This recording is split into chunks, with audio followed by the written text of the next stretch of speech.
On my most recent trip to my favorite coin shop, the Coin Corner in Placentia, California, I picked up 3 amazing pieces. If you like gold and you appreciate poured silver, then I think you're gonna like this video.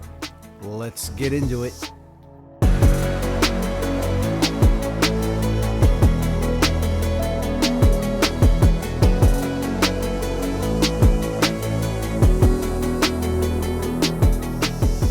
Hey everyone, Metal Scholar here.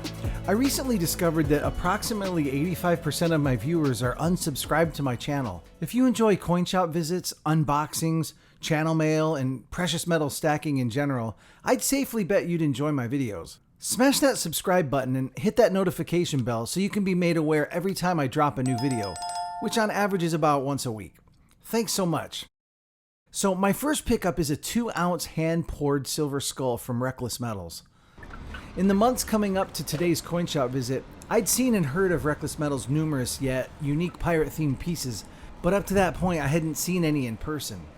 Before entering the shop, I set aside enough cash to pick up a 1/4 ounce of gold to complete my year-long goal of acquiring my first full ounce of gold. I knew I had enough for the 1/4 ounce of gold, plus an extra couple $100 above that, and I decided I'd let my heart choose how I'd spend the rest. Dave, the owner of the Coin Corner, has a premium silver bin. I've been lucky before. It's where I found not just 1, but 2 pieces from some of Spegtacular's early pours and partnerships with MK Barz. On their website, they say about themselves that they don't just pour silver, they craft limited minted pieces that bridge the gap between bullion and collectibles. Their pieces embody their reckless spirit. They don't believe in settling for the ordinary, and they encourage people to stack reckless and relentless. That's a pretty cool motto. When I turned the skull over, I noticed it was branded as a Reckless Metals piece, and it was stamped with a mintage mark, number 16. The piece felt smooth and chunky.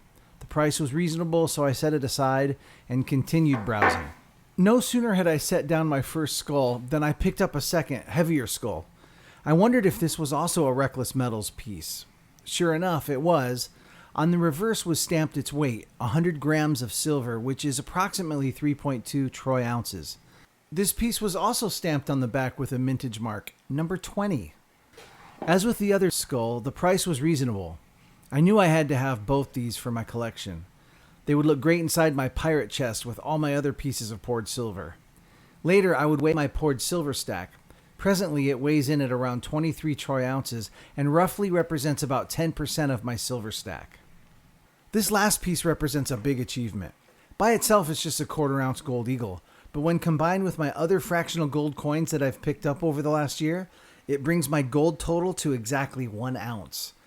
One of my goals this year was to own 1 ounce of gold, and it feels really good to reach that goal.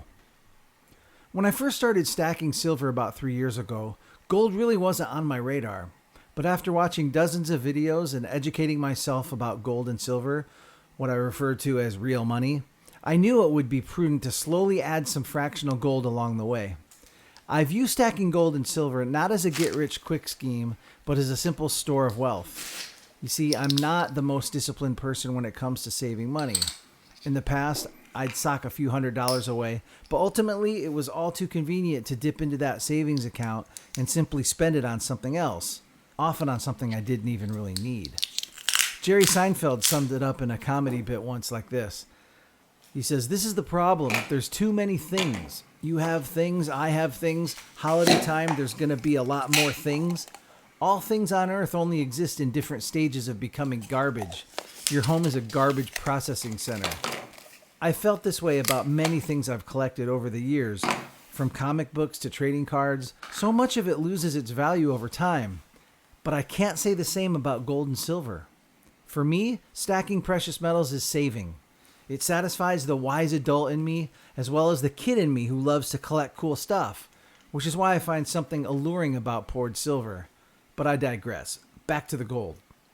One of my organizational methods has been to label my tubes, so I'll just bust out my handy labeler and print out this 1/4 ounce gold label.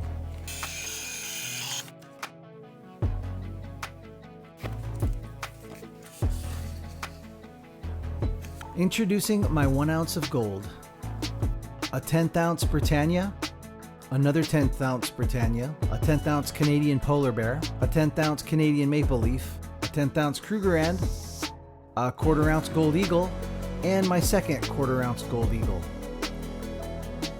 This was my big goal of 2023, and I'm stoked to have reached this goal before the year end. In 2024, I'm going to shoot for a second ounce of gold and, of course, continue growing my silver stack.